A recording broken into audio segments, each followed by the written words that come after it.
no Congresso essas atividades e propostas do governo. Ô Vandick, uma questão importante, você estava falando sobre essa união, né, executivo, legislativo, e a gente vê muitas vezes até mesmo o próprio Poder Judiciário legislando em várias oportunidades. O Judiciário diz, a gente legisla, entre aspas, porque o Legislativo não o faz. E somos provocados, inclusive pelo Legislativo e pelo Executivo, quando existe alguma pauta ali um pouco mais sensível que os parlamentares ou o Poder Executivo não quer assumir essa bronca ou assumir essa responsabilidade, por isso que recorre ao Judiciário. Está faltando mais entrosamento ainda, ou até mesmo um judiciário menos, entre aspas, político e legislador, para a gente também poder avançar nessas pautas importantes, com o Legislativo e o Executivo dando as caras, até mesmo para temas sensíveis? Felipe, o nome certo para isso é temperança. Falta temperança ao Judiciário. O Judiciário pode, mas não deve se meter, tá certo? Ele pisa fora das linhas das suas atribuições constitucionais. O fato do parlamento, do legislativo não legislar, já está dizendo algo. Né? A ausência da legislação, ela diz algo para você. Né? A não ação é uma ação. E isso não convida ou dá direito para o judiciário tomar as atribuições de uma outra esfera de poder para si. Isso vale também para o governo. Nós temos algo que eu bato sempre nisso na PEC da transição, que algo absolutamente inaceitável aconteceu. O governo foi inábil, incapaz de lidar com o parlamento, não foi capaz de fazer as concessões necessárias.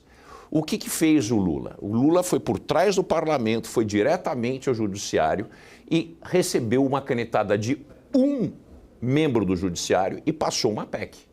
Quer dizer, esse poder tem que ser restrito. Tem que haver um processo no judiciário para restringir o poder do judiciário. Tem que ser feito isso através do legislativo. Nós temos que passar uma lei nova que evita esse tipo de coisa. As decisões monocráticas não podem existir num país democrático. Como que pode uma coisa dessa?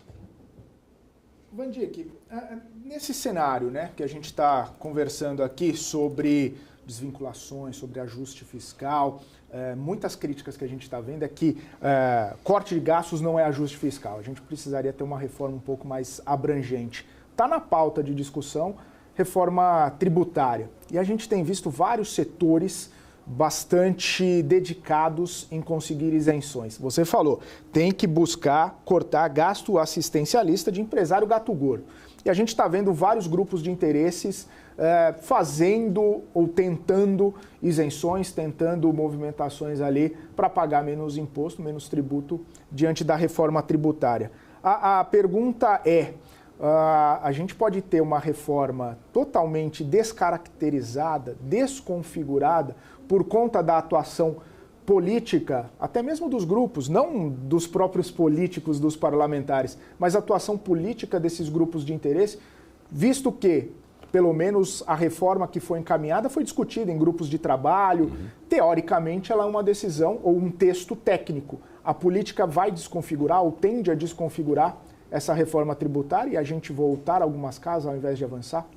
Certamente, Felipe. Política é a respeito de interesse pessoal. Não existe interesse da nação. O que nós precisamos ter no processo político é poderes difusos que se contrapõem um ao outro. São os famosos checks and balances. Se a gente não tiver isso, e o Brasil tem muito pouco disso, né? A gente tem muito pouco disso, e pouco disso por razões até mesmo institucionais ou até mesmo por corrupção, a gente tem que trazer de volta para a mesa a questão da corrupção. Nós temos grupos de interesses muito bem articulados, com muito recurso, muitos recursos, e que se articulam dentro do parlamento e se acercam do governo e do judiciário. Semana passada nós tivemos um evento que foi praticamente a feira livre disso que aconteceu em Portugal. O que pode ser isso? Eu nunca vi nada parecido em nenhum lugar do mundo. Uma feira livre. Quer dizer, e acontece de maneira fora da jurisdição do país, em outro país, por nenhuma razão. Quer dizer, imagina nos Estados Unidos, membros da Suprema Corte fazendo um evento, por exemplo, na Turquia, para conversar a respeito de projetos domésticos. Eu nunca vi isso na minha vida. Senhoras e senhores, qual o motivo de escolher Portugal? Por que Portugal? Por que não aqui? E não aqui. E por que não as claras? Né? Por que empresário? Quer dizer, esse tipo de coisa já mostra que existem deturpações e distorções muito sérias. Mas vai muito além disso. Vai muito além disso. O lobby tem que ser legalizado no Brasil para a gente saber quem, quando e onde foram feitas essas transações. E a gente se esconde por trás dessa vestimenta de nobreza moral, de que o lobby é imoral, mas o lobby é a coisa mais moral que existe. E ele acontece porque o que conta na política é interesse pessoal. Não existe interesse nacional. Eu quero aquilo que eu quero e eu vou colocar recursos para obter aquela posição. Enquanto as pessoas não entenderem isso, as pessoas vão continuar achando que políticos e apoliticados, aquela turma que cerca os políticos, são pessoas boas ou más. Elas não são pessoas boas e más. Elas são pessoas que têm interesse pessoal e que, dependendo da quantidade de recursos que elas têm, elas vão colocar isso em prol para obter suas posições benesses demandadas. Então, enquanto a gente tem essa coisa imiscuída no processo político, a gente vai continuar tendo esses problemas e essas distorções. E nós vamos continuar tendo um bando de gato gordo que não é competitivo, que não vai precisar ser competitivo porque tem um poder de monopólio concedido pelo Estado. Aliás, até para fazer aqui uma alusão à fala do grande professor Joseph Stiglitz, que foi um dos maiores economistas da história, vencedor do Prêmio Nobel, ele diz o seguinte: eu passei a minha vida inteira estudando monopólio. Até hoje eu não sei bem o que o monopólio é, mas eu tenho certeza que ele não existiria se não tivesse a participação do governo. Então, nas palavras de um gênio da economia, nós temos esse ponto aqui. E o monopólio não é somente o monopólio de serviços públicos. Eu estou falando de monopólio, por exemplo, isenção fiscal é uma espécie de monopólio. Por que a minha indústria merece uma isenção fiscal? Nós temos isenção fiscal para xarope de bebidas gaseificadas. Como é que uma empresa que dentro delas tem a Ambev e tem a Coca-Cola, né, pode ser beneficiadas por isenção fiscal para produzir xarope de um negócio que tem a maior margem do mundo depois de cigarro? Como é que a gente pode justificar isso? Né? A gente tem que ter os checks and balances, os freios e contrapesos, né, que são super importantes, para saber o seguinte: indústria tal, que tem isenção de tanto, quantas pessoas empregou a mais esse ano do que empregou ano passado? Quanto essa pessoa jurídica pagou mais de imposto? Mas a gente não tem isso. Não existe o lado da população, porque o Brasil é uma democracia recente e é uma democracia composta por pessoas muito ignorantes.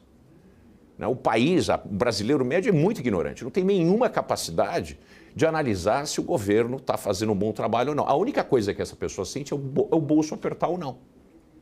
E bolso aperta porque não tem dinheiro ou porque tem mais inflação.